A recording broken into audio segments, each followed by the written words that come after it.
Hello all, welcome to my YouTube channel. My name is Sakshi Srivastava. So today's video is all about incorporating a private limited company in India. If you are an entrepreneur who want to start your own venture, or you are a professional guiding in incorporating a private limited company, then this video will give you a clear roadmap. So let's start. Before knowing the process of incorporating a private limited company in India, we should know what are the benefits. So let's see what are the benefits. First is limited liability. It is limited to the extent the amount is invested. The next one is separate legal entity. The company will be separate from its ownership. Company can hold property on its own name, can sue the person, can be sued. Then third one is perpetual succession. Perpetual succession means if the shareholder dies, even though the company keep on going, it will have its own entity. Then the next is if you form a private limited company, it is easier to raise funds because it increases the creditability in the eyes of investors, as it is a legal structure which is governed under the laws. Tax benefit. If you form a private limited company, then there are many tax deductions and the taxable rates are also more favorable than individuals. Then freely transferability of shares. You can freely transfer the shares, the ownership, without disturbing the operations of the company. Then it's a first, let's see what are the documents required. First document is PAN, address proof of the directors. The address proof, in the address proof you can take the utility bill like electricity bill, or you can take the bank statement. Then the registered office proof means, registered office means from where you are going to start your business, do your business. So if it is rented, then rent agreement. If it is owned, then you can take utility bill, and you have to take the NOC from the ownership also, that we are using this property as because it is rented. Then the next thing is DIN. DIN is what? Director's identification number. It's a unique number for becoming a director.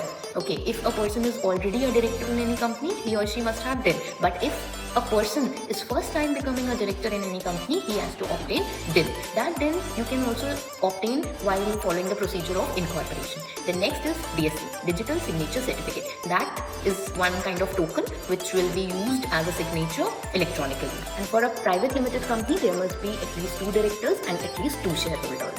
So that the person who are directors, that can be also a shareholder. And one most important thing, you need not to have any capital for incorporating a company. Means you can have even 1 rupee share each and incorporate a company. Earlier there was a prescribed amount for a private limited and for a public limited, but now for the easement of the business, the government has removed this also, so you can start your private limited company. For incorporating a company, you have to first go to MCA website. It's mca.gov.in.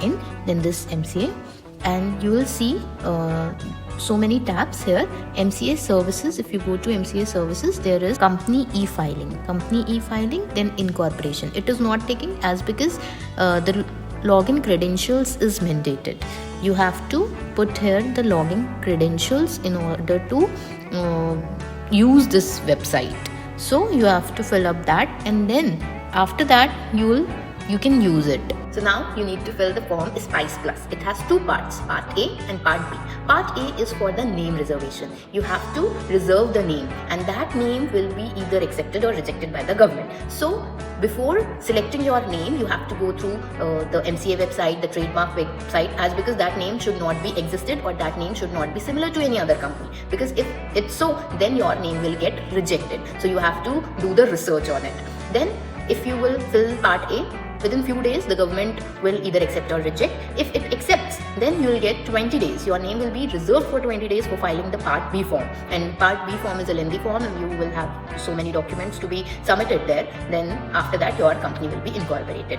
But what if your name gets rejected?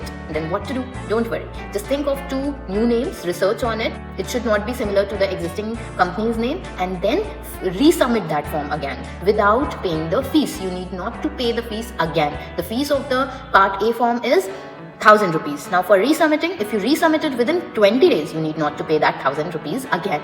But if again that form gets rejected, then you have to pay 1,000 again.